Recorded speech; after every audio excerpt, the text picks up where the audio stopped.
غیب سے کچھ انتظام کر دے، رمضان میں مدینے کا مہمان کر دے۔ نمازیوں کا اب سیلاب آنے والا ہے، پتہ چلا ہے کہ رمضان آنے والا ہے۔ اب مسجدوں کا دائرہ بڑا کر لو، بس 1 ماہ کا مسلمان آنے والا ہے۔ وہ کن کہتا ہے اور چیزیں ہو جاتی ہیں، گمان سے آگے بیان سے بہر۔ رحمتوں اور برکتوں والا چاند سب کو مبارک ہو۔ ہم گناہ گاروں پر کتنا بڑا احسان ہے، یا خدا تو نے عطا کر دیا پھر سے رمضان ہے۔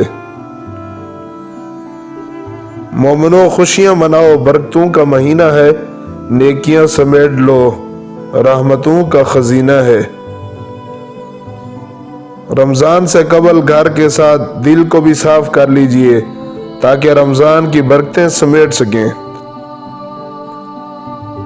رمضان کی بابرکت ساعتوں میں کوشش کریں کہ مالک ہم سے راضی ہو جائے اور ہمیں بخش دے۔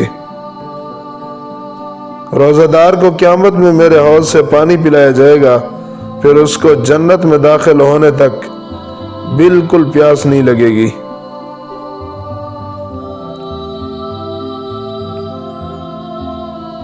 جنت کا ایک دروازہ صرف روزے داروں کے لیے مخصوص ہوگا، اس سے روزے داروں کے سوا کوئی اور نہیں گزر سکے گا۔ دعا کی توفیق اللہ اسے دیتا ہے جس کی دعا قبول کرنی ہو۔ اللہ تعالیٰ اس مبارک مہینے کے صدقے آپ کی تمام پریشانیاں دور کر دے اور آپ کا دامن خوشیوں سے بھر دے۔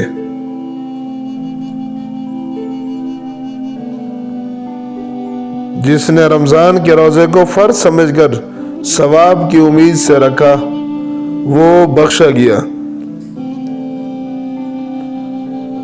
روزہ دار کے لیے دریائی مچھلیاں تک دعائیں مغفرت کرتی ہیں اور افطار کے وقت تک کرتی ہی رہتی ہیں۔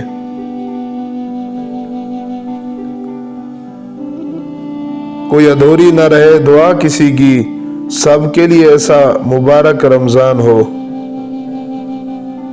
فرشتے کہہ رہے ہیں یہ پروردگار سے، سورج شکست کھا گیا روزہ دار سے۔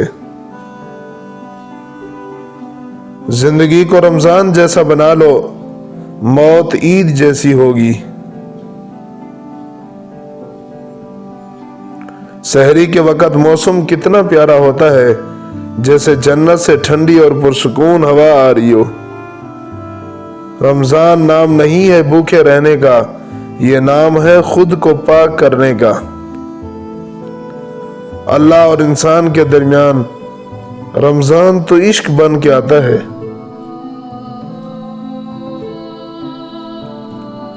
رمضان مبارک، دعا ہے کہ یہ مقدس مہینہ پوری دنیا میں امن لائے۔ معلوم نہیں گناہ کتنے ہیں، لیکن اے رب اس رمضان کے صدقے بخش دے۔